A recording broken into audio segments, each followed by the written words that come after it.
ฮ้ย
Oh fuck, we couldn't hear any of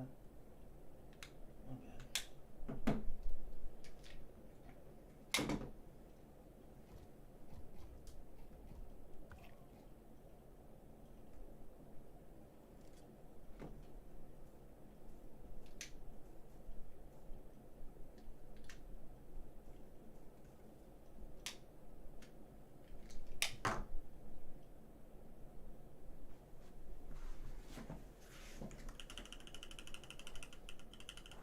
1000 BC from a table, and also stole a small self-portrait etching by Rembrandt from the side of the chest. Just constant steal, like, they stole a lot. It's a lot to get away with in such a short amount of time. Yeah, I mean, I assume they did multiple trips back to the car. I mean, they couldn't carry all this individually. Yeah. A lot of these paintings are huge, too. They cut them from the frames as well, so I assume what the act was, instead of taking the painting itself, they cut the actual fabric and then, like, roll it up. Yes, almost along those definitely. lines. Yeah. Yeah. What's interesting, though, is that they weren't behind that, like, armored glass, because even in the 90s, you'd probably have that. Yeah, it doesn't seem like... I mean, there was glass shattered, but it wasn't, like, unbreakable. Yeah, no, but it's not like the security glass. Yeah, exactly. That's what the guards were for, theoretically. Yeah, true. The two men moved on to the short gallery at 2:08 a.m., meaning they were in the Dutch room for a period of around 20 minutes. The short gallery was on the same floor as the Dutch room. The short gallery is described as more informal in contrast to the grandeur of the other galleries in the museum. It was a passageway that leads into the tapestry room. The gallery contains prints, drawings, books, textiles, and family portraits, some by Gardner herself. Here, 5 Edgar Degas paintings were stolen. It's just Degas. Degas. Oh, I've got the pronunciation right there. I thought I saw an S at the end of that. Well, I mean, he it is did, but it's French. French, yeah. They have no respect for the alphabet. He's a French impressionist. They stole some of his paintings, 3 mounted jockeys leaving the paddock, procession on a road near Florence, and the study for the program. Mm-hmm. The thieves then moved on to the Blue Room, a gallery described as brimming with objects that reflect Gardner's personal relationships. A lot of Isabella's close friends' art is featured in this room. From here, Edard Monet, Edard Monet's Chez Tortoni was stolen. No respect for the French. It's okay. Charlie's a modern art enthusiast, not a golden age. I definitely got that name pronounced correctly. Edard Monet. This is payback from you making fun of me for mispronouncing all the Russian names in the Ultra Pass episode. So this is karma. We've all had our history of the last 14 episodes of mispronunciations and stuff. Yeah. They also attempted to steal the flag of Napoleon's Imperial Guard, but failed, and seemingly opted for the Eagle Financial by Anthony Dennis Chaudet. How did you get financial from that? Oh my god. It's like a newspaper. They just took a newspaper off the side table.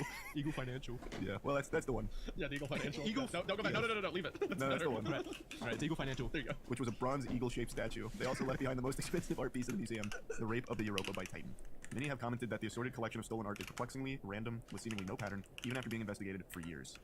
Yeah, it doesn't seem like there was any rhyme or reason. They definitely hit Rembrandt hard, as well as, like, definitely some of the more expensive ones. So they have some kind of familiarity with the artwork itself. But like that passage just says, there were very expensive art pieces still in the museum, like the Rape of Europa by Titan. So it's I don't know if their knowledge of actual artwork itself was that strong, just like the actual museum layout and stuff, I assume is what they were most familiar with. So how did they fail to take the Napoleon's Imperial Guard? What would that even look like? There was no one there to, like, stop them, so how'd they fuck that up? Perhaps it was, like, bolted into the wall or something like that. They just couldn't, because most of the things they took were very easy to pick up, and a lot of, like, the paintings were, like, cut off, so maybe they just couldn't cut that off. I think if I remember right, part of the flag was down, but like they couldn't get the other half of it, so it was just kind of like hanging there. Because if they rip it in half, they ruin, like, they're not getting anything out of that, so they just like forgot it and then went to something else. I'm surprised they wouldn't still go for it though, even like ripping it in half. Well, I mean, then you're just like, no one. They fucking cut into the paintings themselves. Yeah, but like, they can still sell that for a lot of money. If you have a flag ripped in half, you're not selling that, right? Yeah, no one's gonna buy like half of a flag, but they will buy like a painting that just has like some cuts the sides off. Yeah. Yeah, I'm just under the assumption that art thieves will probably still take the chance and just cut it. My theory is that these guys knew how to conduct a successful robbery, but they weren't super art smart, so they probably staked out the museum a couple times, and then like while they were there, maybe asked an employee like, hey, do you think what do you think's the most expensive painting in this room? That one, huh? And I think that's how they did it. Then they probably just looked at where everyone was congregating, like they look at what the most popular ones were that people were seeing. You would think though if they were like dedicated art heist thievers or whatever, what are they called? Art thieves, I guess. Like if they were that dedicated and that that skilled at it, they would have like some kind of knowledge of what constitutes expensive art. I mean, they did steal a lot of expensive stuff, like Rembrandt and whatnot. They just didn't. Yeah. They didn't min-max every painting they could have gotten or whatever. Maybe what happened is they went in, stole some really big Rembrandts, and then they're like, oh, there's not a lot of room in our storage. Let's skip Europa because that's a really big painting. Maybe we'll go on to some of the smaller stuff or something like that. Oh yeah, I didn't take into account size, and maybe Europa is just like way more. It's a pretty big painting, if I remember right. Yeah. Yeah. So, or maybe they're just like really big Rembrandt fans. Maybe it's not even they're not stealing it to sell it. They're just like stealing it for enjoyment. They just want to hang it up at home. God, imagine that. Imagine if there's just some fucking home out there with just like some random home, not even like a multi-millionaire or anything. Like when you think of who buys these art pieces generally, like from thieves and stuff, you imagine like crime bosses and stuff. Imagine this is just some random dude and he's just got Rembrandt up on his wall at home, just in the living room, not even in a frame, just like fucking tacked up. It's got like stains on it, like ketchup stains and stuff. It's just using it as like a table mat for his meals. Did they never try to sell any of these? Like I said, I don't know the story of this. Did they never try and sell them? I mean, there's accusations and rumors that some sales went down, but there's so many in different directions that none of them have been proven outright. Yeah, we'll keep going. We'll get to the theories about where they went after this. Yeah. Yeah. Sorry, I didn't mean to jump ahead. No. You're getting excited. I know it's a very exciting case. This is an exciting case. From 2:08 a.m. through to 2:27 a.m., a duration of roughly 18 minutes, one thief worked in the Dutch room and the other in the short gallery. Again, it's exceedingly long amount of time to conduct an art heist, and it indicated a level of comfort that the thieves possessed. From 2:27 through to 2:41, a duration of roughly 13 minutes, no detectors registered anything, so it's impossible to place the thieves this time. Counterpoint though, I don't know if this necessarily supports them being comfortable. They could just not be that good. Like they don't have a real sense of like how quickly they should move and a sense of urgency. Potentially, yeah. I think you have to be fairly confident to pull off something like this. There's a middle ground because, like, yes, it's the most expensive heist ever, so you'd expect them to be professionals. But all it took was, hey, we're cops. All right, you're tied up now. Yeah. That was all the heisting needed. Yeah. This isn't a mastermind level scheme that they've executed here. It's not like that heist those Navy SEALs pulled, or not Navy SEAls, those Army Rangers pulled off, where they were like in and out in 7 minutes. Like this is just two guys walking around like, this looks pretty rich. Let's get this out of there. Let's pull this. Yeah. Do you think? Okay. So counterpoint. Do you think it would have indicated that they were more comfortable if they were quicker? Like if they had a direct line, and they were in and out within like 60 seconds. And I think so. They wanted? 100%. That would have 100% spoken more to being like experts, knowing what they were looking for, knowing the layout and all that. Okay. No, I'm not saying in my writing. I'm not saying that they're experts by any means. No. What I'm saying is the amount of time that they spent there to me, the comfort, and that security guy before indicates that they were chilling. Like it wasn't something where they were super stressed. Yeah. So, not necessarily like the skill. Yeah, to me that just means that they probably aren't very smart, like in general. Like that's one of those things that I think if they were in and out, I'd be like, oh, these guys, they know what they're doing. But here it's like, oh, these guys are fucking bumbling idiots, and they just got really lucky. Yeah, that's a good point. An interesting issue that pops up is that the Blue Room, where the Ches Tortoni piece by Manet was stolen from, was never shown to have any instrument-based evidence that the thieves ever even entered the room. That is to say, the motion detectors never went off during the entire 81 minutes the thieves were inside the museum. In fact, the last time they had gone off was at 12:53 a.m. during the desk guards rounds. Finally, one last mystery, the art piece Galil by Rembrandt was hung on a secret door that was completely hidden from guests looking at it from the gallery. The investigators found the door open, suggesting some level of inside knowledge. So there was still a desk guard present during all of this? No. 12:53 is way before. Yeah, Sorry. yeah, it's like 30 minutes before the actual heist started. Yeah. So, but that's sufficient. Like the detector was obviously working because it tripped when the guard went through. I mean, I guess it could have. I mean, no, they would have had to be in and out of that room to like get the Ches Tortoni in and out. So that's what's weird to me. Like, how did that not trip? Well, so the assumption would be that the desk guard took it with him on like his. That's the insinuation. Yeah. So Sea of Galilee was on it wasn't on display when that happened. It was like on a different wall. I didn't read that. No, what you've got here, the art piece Galilee by Rembrandt was hung on a secret door that was completely hidden from guests. Oh no. So it is on the wall in the display area in I forget the room. I think it's the blue room, right? Okay. No, the Dutch room. I think it's the Dutch room. Okay. It's on display there, just normally, but behind the painting itself is like one of those hidden compartments. Like a secret Interesting. door. Okay.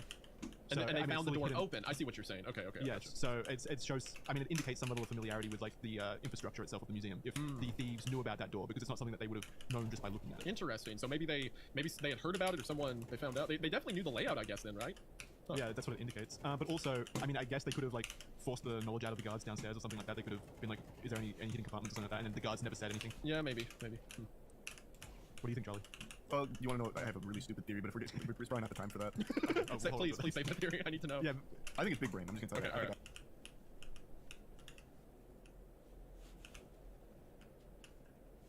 Hello?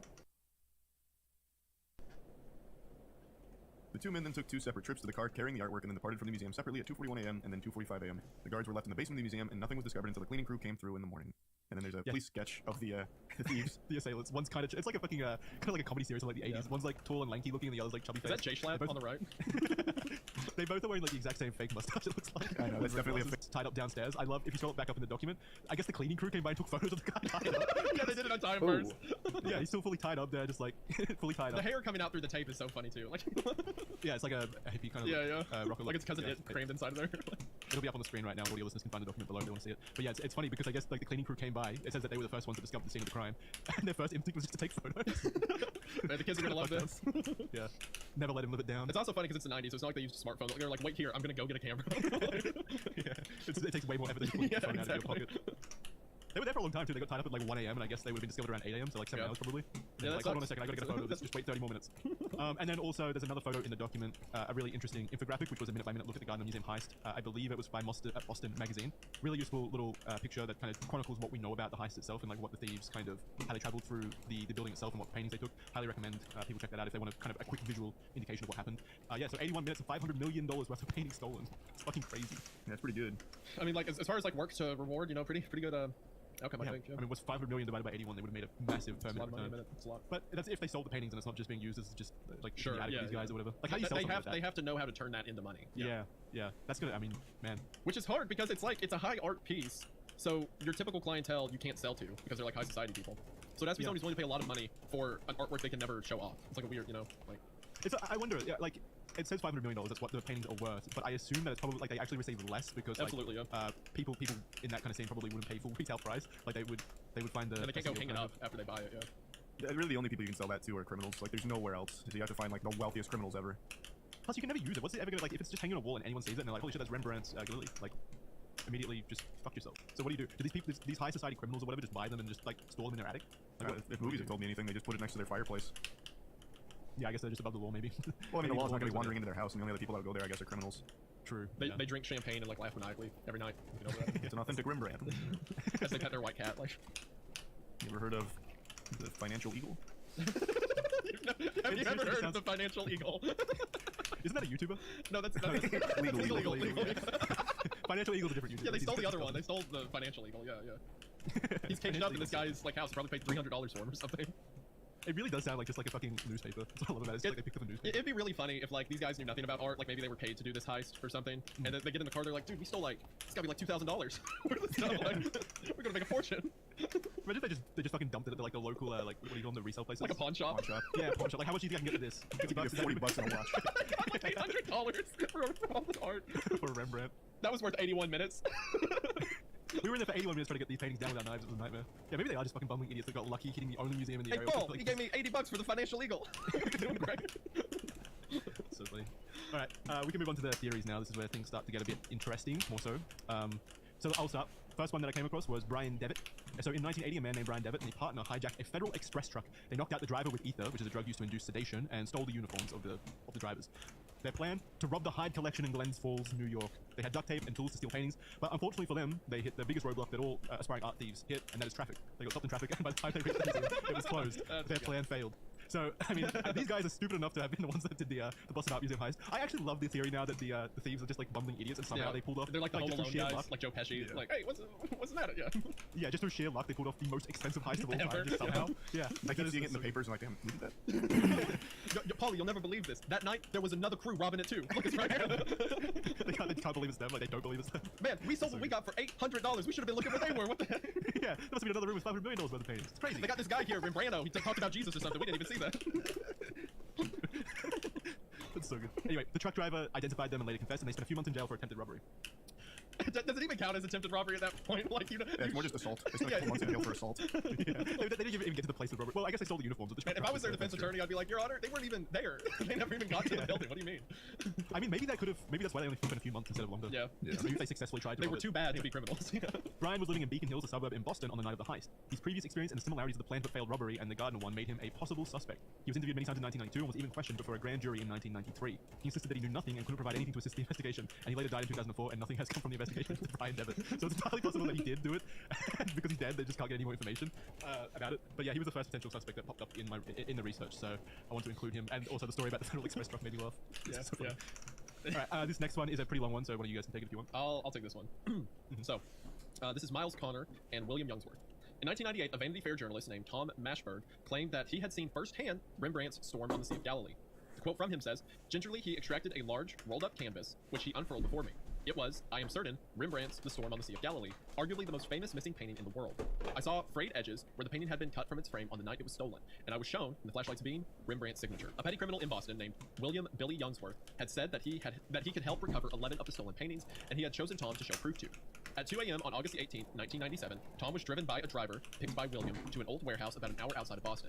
The driver escorted Tom into the warehouse and into a room that had dustbins inside. He reached into one and rolled out The Storm on the Sea of Galilee from inside.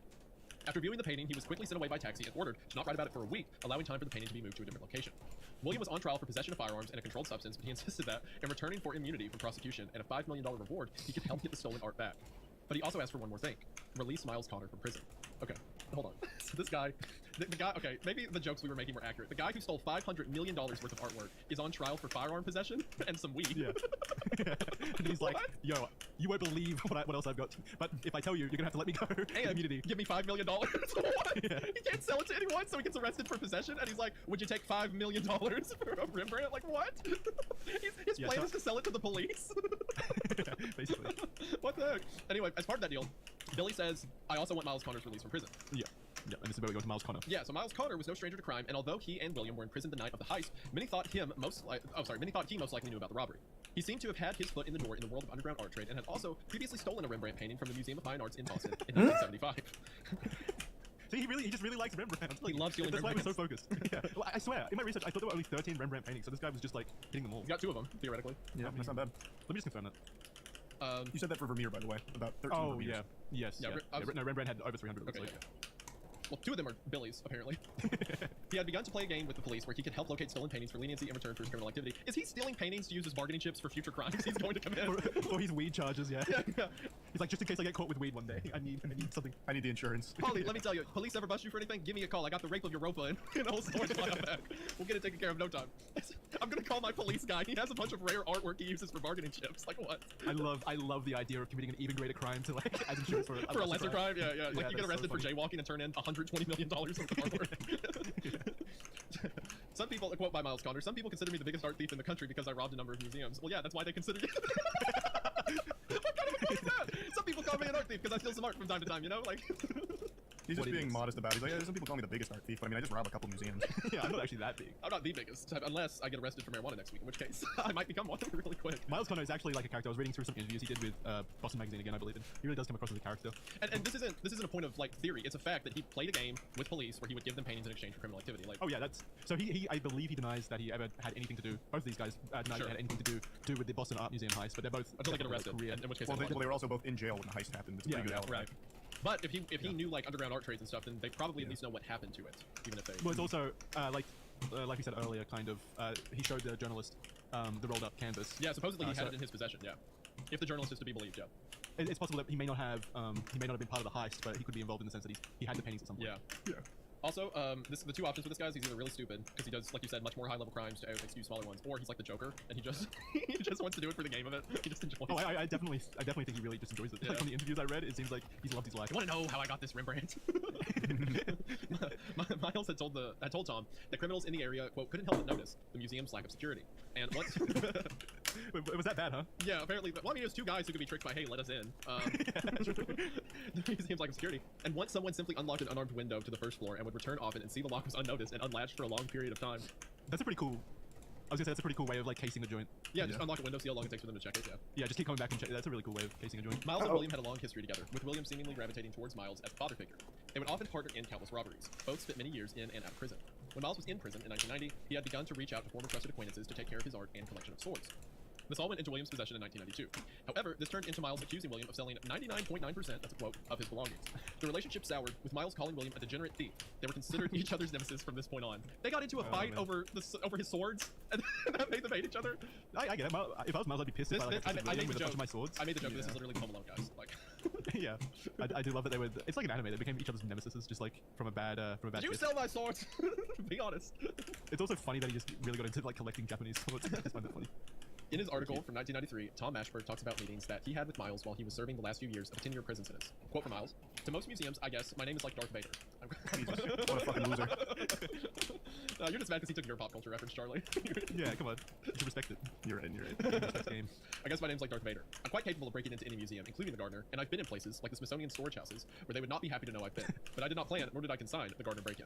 That's a weird quote. It's like, hey, you know, want to know me? I could get into storage rooms. You never know, but I was there, so don't test me. I'll do it. I'll do it. If you've got a storage room, I'm already there. You don't know it. I'm in your walls. You're not giving him the respect he deserves. He's the Darth Vader of art heist. You're right. Give him some respect. Yeah, the Sith Lord. Yeah, he made a Star Wars reference on me while talking about crimes. These guys did not steal. They did not get $500 million out of it because I think they're both too smart and too inept for any of this. I don't know what's going on. Yeah. So. Also, to go back to the Star Wars references, it is kind of like the rule of two there, Charlie. Like he turned on William. Like he's what do you call it? Apprentice. He didn't really turn on him because he eventually tried to lobby for him again. Remember, one of his things was release Miles Connor, so even though they were at odds, he still looked out for him. I think that was beforehand. Was it? I think that was after. Because no, wait, it started in '93. You're right. Yeah. You're right. So well, that's even worse though. He like tries to advocate for him to get him out of prison, and then that guy turns on him. Yeah, that's kind of fucked up. But he also sold his sword, so. Yeah, he's katanas. His anime collection. It's called a katana. So he sold my fucking Star Wars Christmas. What's it called? The Christmas episode. Oh yeah, the Christmas Lost special. Yeah. Yeah. There's no excuse for that. He denied having involvement in the heist and even called it, quote, inexcusably sloppy. That the criminals sliced 2 Rembrandts from their frames and smashed glass in front of the concert, which he said could have easily been unbolted, possibly saving it from shrapnel damage. Throughout Tom's time, do what? I was gonna say. I mean, he's like. He's probably right. Like, if it was that easy to get these paintings, if the Darth Vader of art heist is like, yeah, they kind of fucked this up pretty bad. Like, there's a way easy way to do this. Then it probably does speak to the actual thieves not being very good at it. Like, them not having experience. Kind of goes back to your theory, Charlie, that they were just idiots. Throughout Tom's time and knowing both of the men, the possible brain behind the heist shifted from Miles to William. William told many uncorroborated versions of the crime to Tom, saying he had planned it from prison or that he had laid it out to a crew of robbers. Tom believes that, even though it was not spoken, William may have come into possession of the art by accident, in storage he was given belonging to Miles. Interesting. So I mean, it's possible that like it was planned from prison, maybe. Yeah, maybe he hired a crew to do it or something. Yeah, maybe. Anyway, and that comes into his possession that way. Tom later said that he believed he had been shown a replica because the painting was covered up in a protective coating that helped preserve it. This would have made it impossible to roll up. Right, so the original painting that was taken was that they preserved those in protective coating that prevents them from being rolled up. But wait, then how the fuck they would have had to take it out of the museum? Like the assumption that I made before. Intact, yeah, unrolled up. My presumption before was like they rolled them up to. Yeah, I guess they wouldn't have been in that case. So if that's the case, then this guy was just lying about having a Rembrandt to try to sound impressive. Yeah, I guess. Or he just truly believed they were the real ones. Oh, true. Yeah. Yeah, maybe, he could have been wrong. You're right. Yeah. Man, it would have been funny if it was like $3 dollar store poster quality Rembrandt. Like it's like a shiny. Like Piece of A4 paper. yeah. I got a real Rembrandt right here. It's like glossy. This is the actual size. It's like an actual A4 piece of paper. He's like, trust me, this is the actual size. It looks a lot bigger when you put it up in the frame. Have you seen it? I thought. That's what I thought. Yeah, the frame does a lot of justice to it, I'm not gonna lie to you guys. U.S. Attorney Donald K. Stern demanded that William show credible evidence that he could get the stolen paintings if demands were met. William provided a vial of paint fragments that he insisted were from the stolen Rembrandts. Donald and the FBI later announced that they were not from a Rembrandt painting, and the deal fell apart. Oh, well, there's your answer. It was fake. There you go, yeah. An analysis of the fragments years later showed that they may not have been from Rembrandt, but possibly consistent with paint used in 17th century paintings like the concert. Oh, okay. Interesting. The concert was also taken, so. Yeah. Huh. Okay. William also received death threats from other criminals, saying they would go as far as kidnapping a 6-year-old son if he didn't hand over the art. What? These are really like art aficionado criminals. If you don't return the art to its rightful home, we're gonna kill your kid. We love going to the museum and looking at Rembrandt. Give it back. I think he means like hand it over to the criminals, not back to the museum. Yeah. No, it's funnier if it's Have some morals. No one steals from Rembrandt. He is resentful to the FBI for refusing to go along with his proposed deal and believed he was framed for one of his charges. He constantly fought for an appeal until he was released in 2000. He now maintains that he just wants to walk away from everything Gardner related. He owned Alston Antiques in Springfield, Massachusetts, a store that specializes in fine period and custom-made furniture, collectibles, antiques, restoration, estate appraisals, and liquidation, as well as theft recovery software and appraisals, but that seems to now be closed and Williams appears to have retired. That's really funny that he gets out of jail and he's like, I just want to go to a simple life, a delicatessen, you know, maybe making some leather couches for nice love seats. I just love that he sells theft recovery software. It's so funny. It's funny how like in jail he's like, I have all of the stolen Gardner paintings, and as soon as he's out he's like, you know, I don't really want to talk about it. I think I've moved on. I'm putting it all behind me. I've changed, and you should too. As for Miles Connor, he would go on to write a book called The Art of the Heist, Confessions of a Master Thief, and recently was the focus of a documentary called Rock and Roll Outlaw, The Ballad of Miles Connor, that explores his life. Rock and Roll Outlaw. He recently gave an interview with the Boston Magazine titled The World's Greatest Art Thief is Alive and Well and Still Casing the Joint. That is a fascinating interview with a very experienced man who actually comes across as quite likable. Hold on, can I get him on an interview? Can he be on a YouTube video? Hold on. Oh man, maybe actually. Damn, I should reach out. That's pretty cool. Anyway. So that's the theory of those two. He's probably the most likely candidates, or at least they know, you know, who might have done it. Well, they were definitely involved in the scene, and they were also knowledgeable about it. And they like, I think the journalist that said that he was there and saw something, like it was a fake probably or something like that, but he saw something, so they were involved in that sense, definitely. But I don't think they were the original thieves. I don't believe that personally. No.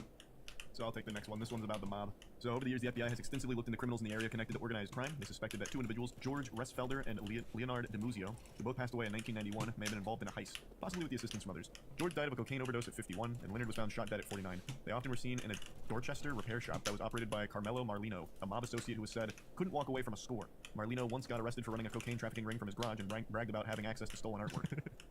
Yeah, as you do. Yeah. Years later, the FBI sent an undercover informant into Carmelo's garage and secretly taped him talking to his workers and associates about the stolen paintings from the Gardner Museum. When later arrested again in relation to a robbery scheme in '99, the FBI tried to leverage a deal with Carmelo that if he told of the location of the paintings, the charges would be dropped. He, however, was unable to deliver any information, and he died in prison in 2005. Yep, so no information from him. Yeah, the FBI thinks that the art could have ended up in the hands of Robert Unk Garanti. Robert was a convicted bank robber and had strong ties to the mafia in Philadelphia and Boston. He was known by some as the Cook. He died in 2004, and his wife Aline told the FBI that shortly before his death, he gave two of the stolen artworks to Robert Gintile, a Connecticut mobster in a rendezvous in Maine. Robert died in 2021 from a stroke at 85, and he consistently insisted that he knew nothing about the heist. However, in 2013, the FBI released a statement that claimed Robert had previously possessed two of the stolen paintings and had offered to sell them to an undercover agent for $500,000 each. That seems pretty cut and dry. I mean, it was a claim. I don't know if they had proof. It's just a claim. I guess they would have to have proof.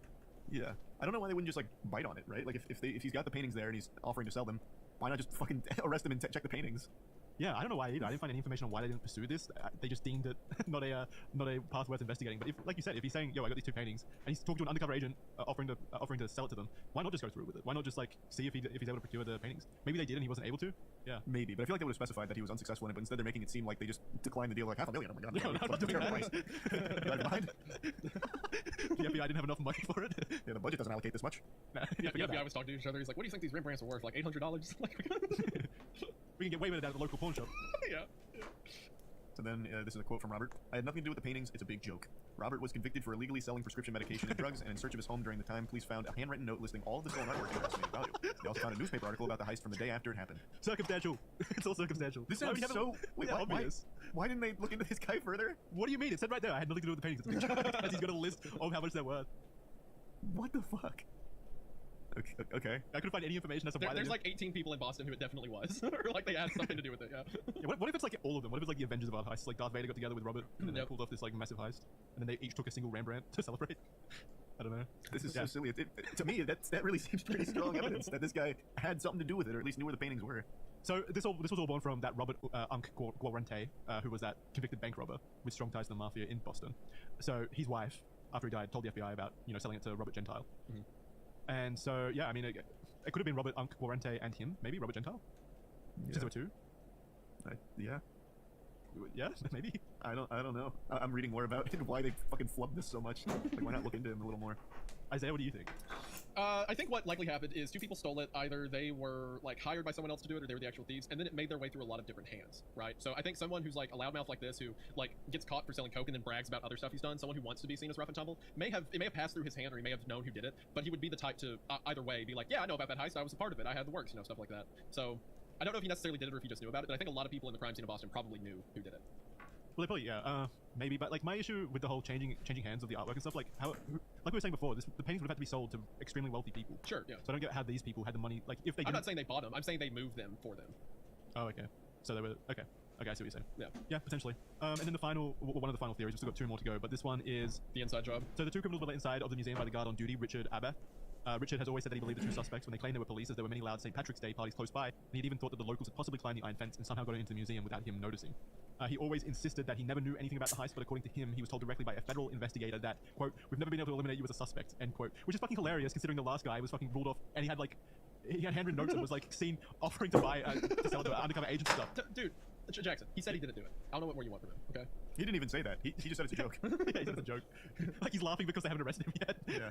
But Richard Abbott, like, he was tied up for 8 hours, and he's their favorite suspect for some reason. What is the FBI doing? So the museum's security protocol prohibits entry of unauthorized personnel, which includes the police. But Richard has claimed that he didn't know this. So I don't understand that. Like, the museum's security protocol says that you're not allowed to give access to anyone, including the police. Isn't that against the law? Can't the police? I guess they would need a warrant, wouldn't they? Yeah, but it'd also be a stupid fucking policy to have, because if there's like an active problem in the museum, like you want the police there. Sorry, you guys can't come in. He probably had a real reason to think there's a problem. Yeah, I mean, like, he thought that people were climbing over the fence and stuff due to the St. Paddy's Day festivities. So yeah, I mean, he had a motive for that. I don't think it's unreasonable. His actions prior to the night of the heist have also come into scrutiny, with Richard himself explaining in an interview that he would often show up to work drunk or stoned. I don't know why he'd admit that, but alright. It's just a brag. He's really cool. But also, like, that doesn't... What do you mean under scrutiny? Like, a guy showing up to work drunk and stoned doesn't mean he's gonna steal Rembrandt. Like, it's not even connected. He also admitted that in what would constitute a security breach, he let in a small group of friends after hours for a New Year's Eve party. What is he doing? Why is he admitting all this afterwards? He's gone wild. When he let the criminals in, still thinking they were police, they ordered him to step away from the security desk.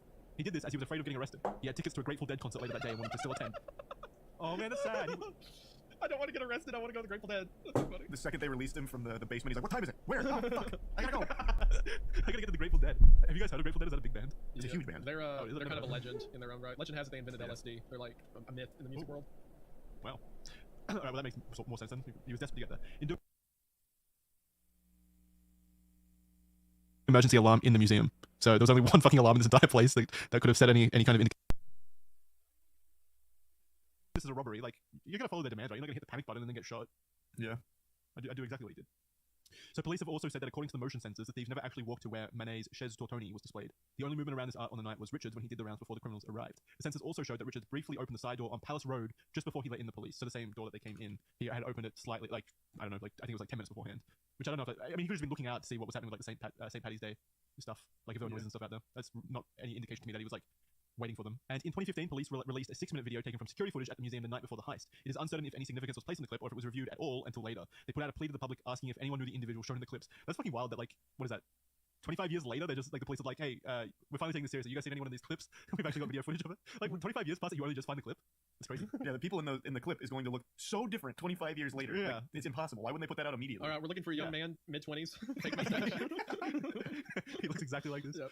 Yeah, but even funnier, so they put out that plea asking the public if anyone knew the individual shown in the clips. The footage showed a car backing up to the museum side entrance and a man stepping out to buzz the door. This was the night before the heist, by the way. A security guard then lets the man in and seems to review a document that the stranger brought with him. They then step out of sight for a few minutes before the stranger leaves. The guard who allowed that man to enter was Richard as well. He never reported this incident to the police despite it occurring exactly the day before the heist. This video footage has drawn significant attention to Richard as it goes against the museum's strict policy of not admitting anyone after hours. However, it has recently been revealed by former museum guards that the stranger Richard let in was actually the museum's deputy director of security, Rick Abbas Superior. So they released this like footage, and no one knew that this guy was like the head of security for the museum itself. Like they're so inept. Like I said, there are 18 people that definitely did it. Like, No, this was just a routine. Like the head of security was just showing up to just check on the place, I assume. The deputy director of security. But like the police finally found this clip and they're like, holy shit, this is a prime suspect.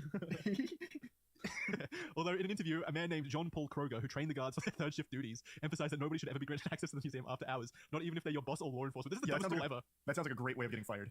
Yeah. Like, sorry, boss, you can't come in. Rules are rules. The rules that you taught me. Like, I can't let you in. Yeah, it's that don't trust anyone, not even me type shit. So dumb. So dumb. So Richard unfortunately died on February 23rd this year, and he has never escaped the accusations and questions surrounding the heist. And this is a quote from Richard: "I don't want to be remembered for this alone, but they're saying it's $500 million worth of artwork, and ultimately, I'm the one who made the decision to buzz them in." That's so sad. It's the kind of thing most people don't have to learn to cope with. It's like doing penance. It's always there. This guy was being paid like $7 an hour, by the way. he's had to deal with lifelong guilt. you let them in. You lost Sea of Galilee. How could you? If it was you guys, would you feel immense guilt for it? Because for me personally, I don't know if I would. I'd be like, No, I did what I could to save my life. I thought I was a danger, you know. Plus, like, he wasn't doing anything nefarious. He thought they were police. They were dressed as police. He's been given an order by what he assumed were police to be like inside the building. Like, yeah, I mean, what was he meant to do? What was he meant to do? Like, it's not his fault. Yeah, like you, Charlie. I don't think I would feel guilt. Yeah, and no one got hurt except him being trapped in the basement for 8 hours. But like, no one got hurt. Missing out on the concert. Yeah, he was the only victim here, really. Yeah, he was the only victim. He had to live with the lifelong guilt. So annoying. All right, Charlie, or Isaiah, do you want to take the next one? I'll knock this out. Yeah. So up next we have Whitey Bulger. A man named Whitey Bulger was one of the most influential crime bosses in the Boston area during the time of the heist. He was the head of the Winter Hill Gang.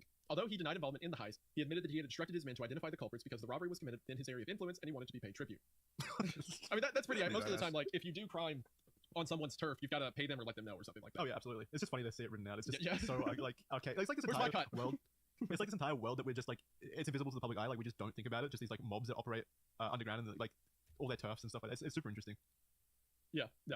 The FBI, particularly Agent Thomas McShane, investigated Bulger and determined that his ties with the Boston police could have explained how the thieves were seemingly able to procure convincing police uniforms, or, even more interesting, perhaps real police were arranged to perform the heist itself. Bulger was also believed Maybe they were real police and it's just so corrupt. Yeah, I had that thought earlier. It's possible. Bulger was also believed to have ties to the IRA, and McShane had identified the tripping of the fire alarm as a potential, quote, calling card that the IRA liked to use. Okay, I don't know about that, but that could be a stretch. I mean, Boston had a large like Irish community. No, yeah, no, not that it's not. I'm not talking about your writing here of it. I'm saying him saying like fire alarms, typical IRA sign. You know, maybe that. The IRA and its rival Ulster Volunteer Force (UVF) were both believed to have agents in Boston in the time, and both had previously been involved in similar heists. For example, the Northern Bank robbery in 2004, which was £26.5 million, is one of the biggest robberies in UK history and was believed to have been conducted by the IRA, even though they deny it. However, ultimately, McShane's investigation of Bulger and the IRA did not produce any concrete evidence that tied them to the heist. A retired art and antiquities investigator for Scotland Yard, Charlie Hill, was claimed that Bulger gave the Gardner works to the IRA, and they are most likely in Ireland. Bulger died in 2018. Possible. I mean, that doesn't seem as likely. Yeah, maybe again it was his turf, so he was looking for it. I don't think the IRA was related. The reason the IRA did a lot of heists was because they were financing a militia. Yeah. I feel like stealing artwork isn't a good way to go about doing that discreetly, especially because most IRA members, like, sure, there were a few like lieutenants who dedicated their full time to the IRA, but most IRA people were their secrecy was their whole thing. Like, they would work day jobs and then on the way home throw on a ski mask, shoot at the British, and then like go home. Right? It's not like they were the kind of guys who had, you know, these crime connections that they could sell off hundreds of $1 million worth of artwork, something like that. It seems like a bit of a stretch. I think if it was just stealing money, I could see it, but yeah. Maybe the whole IRA thing aspect of it, but if Whitey Bulger was so influential and he kind of owned that area of Boston at the time, it's potential that, I mean, it's possible that he at least orchestrated it. Like, I'm not saying he went in there himself, but like, it's possible that he orchestrated it or sent people in to conduct the heist. Seems like everything criminal would have run through him in that area. Yeah, I think he definitely could have done something with it. I'm just saying I don't think the IRA is that. Yeah, likely, maybe. So I'll take the modern day here. So the theft happened 34 years ago. It's still an active, ongoing investigation, and the museum has a $10 million reward for any information that's relevant that would assist in recovering the art. They're also offering a further $100,000 for the bronze eagle statue alone. Empty frames are still hanging on the wall where their inhabitants once sat, which I think is pretty cool. Yeah, it's just empty frames. I mean, it goes back to Isabella Gardner's will, where she didn't want anything changed. So just leaving the empty paintings there is a nice reminder of at least what was there, and fulfilling her wish. And this is from the Gardner Museum Instagram. On this day 34 years ago, Isabella Stewart Gardner Museum was